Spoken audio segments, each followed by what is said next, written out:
E hoje faz um ano que a primeira dose da vacina contra a Covid foi aplicada no país. Beatriz Manfredini. 17 de janeiro de 2021. Foi nesse dia, há um ano, enquanto outros países completavam um mês imunizando a população, que a Anvisa aprovou por unanimidade o uso emergencial da Coronavac e da AstraZeneca aqui no Brasil.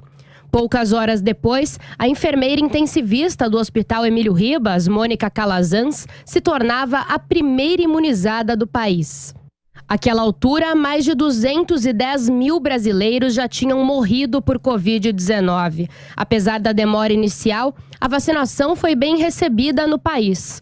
No frio, na chuva ou no calor, as pessoas chegavam cedinho na porta das unidades de saúde e, em vários momentos, enfrentaram filas para conseguir uma dose. Esse foi o caso do Ricardo Paulino. O radialista e motorista de aplicativo disse que se sentiu aliviado. Eu perdi amigos para a Covid, então bate aquele medo. Vou falar pra você, bate assim, puxa, se eu pegar, o que vai acontecer comigo? E as pessoas ao meu redor, como que fica?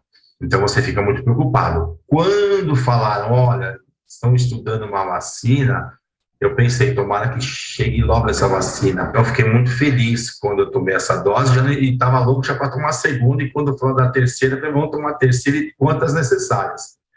Mas eu fiquei muito aliviado, eu estava muito ansioso para tomar essa vacina. A cena se repetiu ao longo do ano. De lá para cá, quase 162 milhões de brasileiros tomaram ao menos uma dose do imunizante.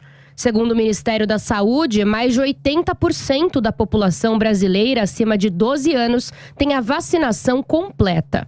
E agora é a vez dos pequenos. No mesmo dia em que a vacinação no país faz aniversário, muitos estados e municípios iniciam a imunização em crianças de 5 a 11 anos. É o caso da capital paulista. Apesar do evento simbólico na última sexta-feira, a vacinação em massa nos postos de saúde começa hoje nas crianças com comorbidades. Enquanto a vacinação avança, o país vive uma nova explosão de casos com a chegada da variante Ômicron. O clínico geral Roberto Debski destaca a importância da vacina em um momento como esse. O que nós pudemos aprender até o momento é que as vacinas são, sim, necessárias. Elas não fornecem imunidade total, mas elas fornecem uma proteção. Então, quando a pessoa tem novamente ou tem pela primeira vez um caso de Covid vacinada, o risco de ter uma infecção grave que leve a uma hospitalização, a uma internação em UTI, é menor quando a pessoa está vacinada. Então, assim, nós reforçamos a importância da vacinação, de tomar todas as doses indicadas, o reforço. Em São Paulo, por exemplo, entre os pacientes internados com Covid-19 no Hospital Emílio Ribas, 76% não têm a vacinação completa contra a doença. E para analisar essa e outras notícias, eu chamo Cristina Grêmio. Cristina, o que mudou nesse um ano de pandemia, hein? Bom dia a todos que nos assistem, a todos que participam da bancada. Olha, mudou primeiro as variantes do vírus, né? E a gente precisa ser honesto e repetir o que médicos, cientistas e as próprias farmacêuticas vêm dizendo. A vacina, essa que foi dada ao longo de todo o ano passado e continua sendo aplicada agora em crianças, ela protege contra aquelas variantes iniciais. O vírus chinês, aquela variante da Inglaterra, a variante de Manaus. Contra as outras, ainda não há certezas, inclusive o último estudo que eu li ontem falava em 40% de proteção contra a Ômicron para quem tomou terceira dose. Então, ainda está, esses índices de eficácia ainda estão sendo computados. Amanda Klein conosco também nessa manhã de segunda-feira. Olá, bem-vinda, Amanda. Que balanço breve você faz desse um ano de vacinação no país? O governo foi criticado por ter demorado para comprar, por não incentivar muito a vacinação. Teve até CPI para investigar a compra dos imunizantes, mas a população aderiu bem à campanha? Sim, eu acho que são duas análises diferentes. A realidade se impôs, a população aderiu muito bem à campanha da vacinação. A própria reportagem mostrou que hoje 68% dos brasileiros tomaram as 2 doses da vacina, 78% tomaram uma dose da vacina, fora as doses de reforço. Em São Paulo, quase 100% da população adulta está completamente vacinada, ou seja, regime completo, 2 doses. Então, você tem uma população brasileira que cumpriu a tradição, a cultura e o histórico de imunização no Brasil e o sucesso do PNI. Foi uma campanha que começou muito lentamente, principalmente porque o governo federal resistiu durante muito tempo à vacinação, depois teve que correr atrás do prejuízo, mudou completamente o discurso, a comunicação para reforçar a vacina. Até hoje a gente tem um presidente da República que não se vacinou, que disse que vai ficar para o fim da fila. O fim da fila já chegou. Graças a Deus, hoje existe um excesso até de vacina disponível para todos os brasileiros que quiserem se imunizar, e ele ainda não se imunizou e ainda dissemina dúvidas sobre a eficácia da vacinação infantil. Ao contrário do que a Cristina disse, as vacinas hoje, a Pfizer é sim eficaz contra todas as variantes, inclusive contra a Ômicron, tem uma alta eficácia em crianças, os estudos todos demonstraram isso. A terceira dose, a dose de reforço na população adulta, que já foi testada para a Ômicron, mostra uma resposta muito maior, de mais de 80% de eficácia, e isso cai, obviamente, para quem só tem as 2 doses da vacina Pfizer, mas o público infantil deve sim se vacinar. A gente tem mais de 300 crianças entre 5 e 11 anos que morreram durante esses 2 anos de pandemia e nenhuma morte relatada associada à vacina do público infantil. Portanto, é uma conta matemática de lógica simples, básica. O risco da doença é muito maior do que o risco da vacina. Portanto, todas as crianças, todos os pais devem sim levar seus filhos para se vacinar. Também com a gente, Ricardo Salles. Ricardo, a pandemia no Brasil mudou muito com 1 ano de vacinação, não? Mudou muito, sim, né? Bom dia. Só que aqui eu queria primeiro fazer um comentário interessante. Se o Bolsonaro se vacinar agora, que chegou o fim da fila, a crítica vai ser, Bolsonaro se curvou, agora foi se vacinar.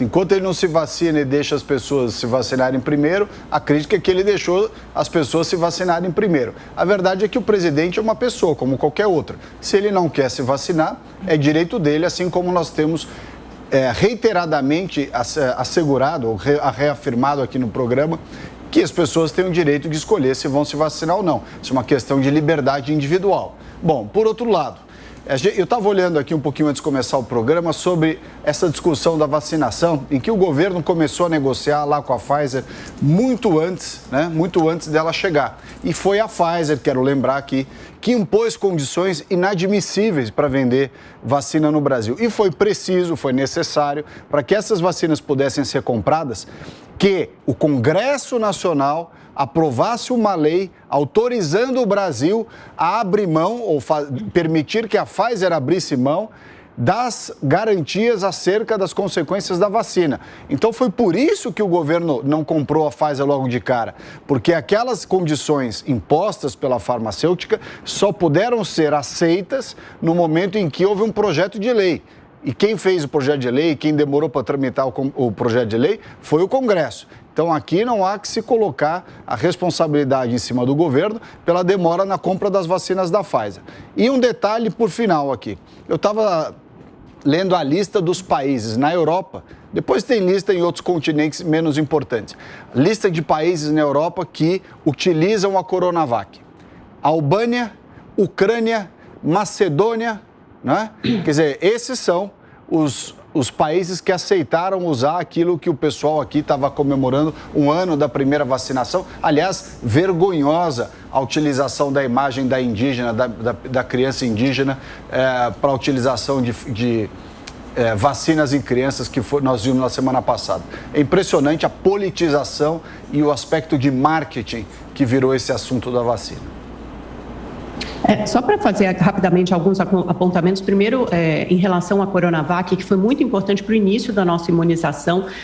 Nos primeiros meses da vacinação no Brasil, 80% das doses usadas eram de Coronavac, só 20% de AstraZeneca. A Pfizer demorou para chegar porque o governo alegava que havia cláusulas draconianas. Mesmo assim, mais de 50 países compraram a Pfizer, começaram a aplicar a Pfizer antes do Brasil, seguindo exatamente essas mesmas cláusulas que o governo considerou draconianas. Quem achou achou uma resposta, uma solução política para isso foi o Congresso Nacional, nas figuras dos senadores Rodrigo Pacheco, presidente do Senado, Randolfo Rodrigues, que fizeram reuniões com os representantes da Pfizer, incluíram nessa medida provisória para autorizar, do ponto de vista legal, a importação, a compra das doses de Pfizer, algumas minutas, alguns pontos que não deixassem que a União fosse responsabilizada. Isso foi feito e foi construído no Congresso, poderia ter partido dentro do Palácio do Planalto, mas essa ofensiva foi abortada antes sequer da minuta da MP, estava presente na minuta da MP, depois foi retirada quando isso chegou na Casa Civil. Isso tudo foi amplamente demonstrado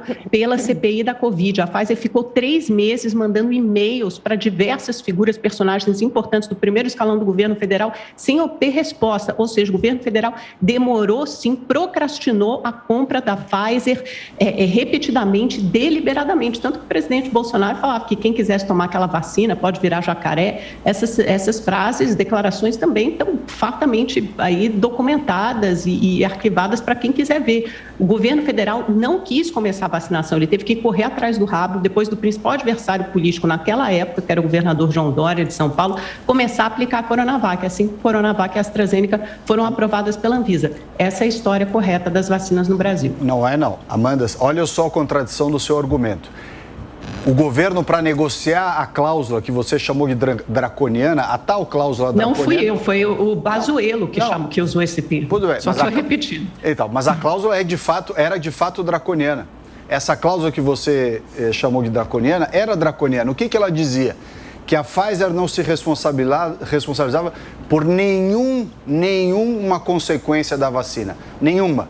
E a União, o governo federal, não pode, ele próprio, dar a si próprio uma autorização para abrir mão da responsabilidade. Só quem podia fazer isso era o Congresso. Então, essa história não é assim.